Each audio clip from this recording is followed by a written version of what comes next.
আসসালামু আলাইকুম প্রিয় বিনিয়োগকারী ভাই বোনেরা, আশা করি সকলে ভালো আছেন। আজকের মার্কেটটা কিন্তু একেবারে খারাপ গেছে বলা যাবে না, ভালো মার্কেট। কে কতটুকু প্রফিট করতে পারছেন জানি না, মার্কেট কিন্তু কম বেশি প্রফিট দিচ্ছে। যারা নতুন শুনতেছেন তারা অবশ্যই পেজটিকে ফলো দিয়ে রাখবেন, ভালো লাগলে লাইক করবেন, শেয়ার করবেন, আপনার অন্য ভাইকে দেখার সুযোগ করে দেবেন।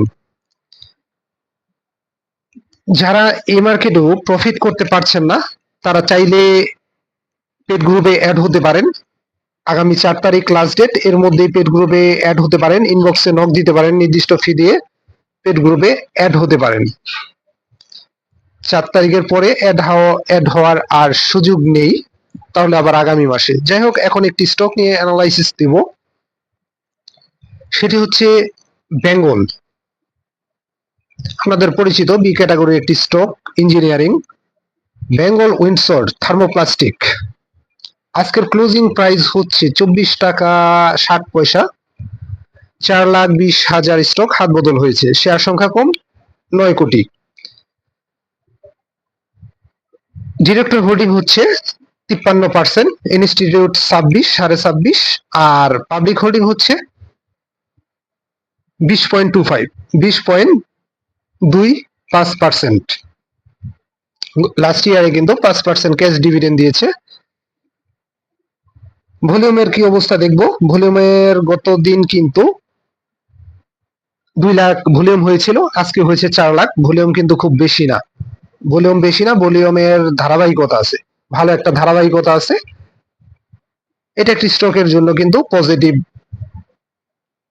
পজিটিভ বিষয়। ক্যান্ডেলটা দেখতে পাচ্ছেন, ক্যান্ডেলটা কিন্তু ভালো, বর্তমান পজিশনটা ভালো, তার উপরে যাওয়ার একটা পসিবিলিটি আছে বলে আমার মনে হয়। ভালো একটা পজিশন। বর্তমান আরএসআই টার কি অবস্থা দেখবো আমরা। যে কোনো স্টকের ক্ষেত্রে অবশ্য আপনাকে ধৈর্য ধরতে হবে, ধৈর্যের কোনো বিকল্প নাই। হিস্টোগ্রামের বারটা কিন্তু হালকা এবং ছোট হয়ে আছে, আর 2 একদিনে হয়তো বা উপরে একটি সবুজ ক্যান্ডেল ক্রিয়েট করার তার পসিবিলিটি আছে।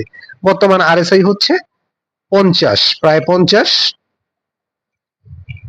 বাড়ার যথেষ্ট সুযোগ আছে, যেহেতু তার এখন পর্যন্ত ভলিউম হয় নাই এবং ভলিউমের একটা ধারাবাহিকতা আছে, তার বাড়ার যথেষ্ট সুযোগ আছে বলে আমার মনে হয়।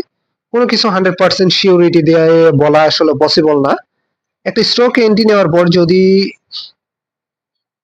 আপনার এভারেজ করার প্রিপারেশন থাকে, তবে সেই স্টকটা থেকে কিন্তু প্রফিট গেইন করা যায়, আবার বেরিয়ে আসা যায় কারেকশন হলে।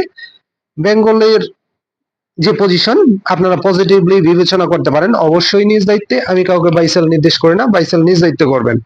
স্টকটা এন্ট্রি নেওয়ার পরে যদি স্টকটা একটু কারেকশনে চলে আসে, সেক্ষেত্রে কিন্তু আপনারা এভারেজ করে স্টকটা থেকে প্রফিট গেইন অথবা বেরিয়ে আসার সুযোগ থাকবে, পারবেন, এটা থেকে বেরিয়ে আসতে পারবেন এবং প্রফিট গেইন করার পসিবিলিটি থাকবে। আসলে স্টকের আজকে যারা এন্ট্রি নিতে পেরেছেন তারা কিন্তু একটা ভালো পজিশনে অলরেডি চলে আসছেন। আর সঠিক সময়ে সঠিক ডিসিশন যারা নিতে পারেন না, তারা চাইলে আমার হোয়াটসঅ্যাপ পেড গ্রুপে আসতে পারেন নির্দিষ্ট ফি দিয়ে। আগামী 2 দিনের মধ্যে অ্যাড হতে পারবেন, এরপরে আবার সামনের মাসের জন্য ওয়েট করতে হবে। তবে বেঙ্গলের যে পজিশন, আমি বলবো এটা ভালো পজিশনে আছে। আপনারা চাইলে স্টকটাকে পজিটিভলি বিবেচনা করতে পারেন। আর সবকিছু কিন্তু ডিপেন্ড করে ইন্ডেক্সের উপর খেয়াল রাখবেন এবং ধৈর্য সহকারে। আরেকটা কথা বলে নি, কোন স্টকে যদি আপনি এন্ট্রি নিতে যান এবং ওই দিন যদি দেখেন স্টকটার পজিশন পজিটিভ না, তবে সেক্ষেত্রে কিন্তু আপনি এন্ট্রি নেওয়া থেকে বিরত থাকতে পারেন। 1 দিন 2 দিন বা 2 একদিন পরও আপনি সেটাকে পজিটিভলি বিবেচনা করতে পারেন। স্টক মার্কেটে আপনি যদি বারবার মানে তাড়াহুড়ো করেন, হুলস্থুল করেন, দিন শেষে আপনি লুজার হবেন, এতে কোনো সন্দেহ নেই। যাই হোক, বেঙ্গল এই মুহূর্তে যে পজিশনে আছে, ভালো একটা পজিশনে আছে, আমি বলবো ভালো পজিশন। আপনারা চাইলে পজিটিভলি বিবেচনা করতে পারেন, অবশ্যই নিজ দায়িত্বে। আশা করি এখান থেকে আপনাদের প্রফিট গেইন করার একটা ভালো পসিবিলিটি থাকবে বলে আমার মনে হয়। অবশ্যই ট্রেডার ভাইদের বলবো আপনারা ইন্ডেক্সের উপরে খেয়াল রাখবেন। ইন্ডেক্সের উপর খেয়াল রেখে, এটা শুধুমাত্র এই স্টক না, যে কোনো স্টকের ক্ষেত্রে ইন্ডেক্সের উপর খেয়াল রেখে যদি আপনারা সঠিক সময় ভালো পজিশনে এন্ট্রি নিতে পারেন, তবে প্রফিট গেইন করার পসিবিলিটি অনেকাংশে বেড়ে যায়। ধন্যবাদ, ভালো থাকেন, নিজের পুঁজিকে নিরাপদে রাখেন।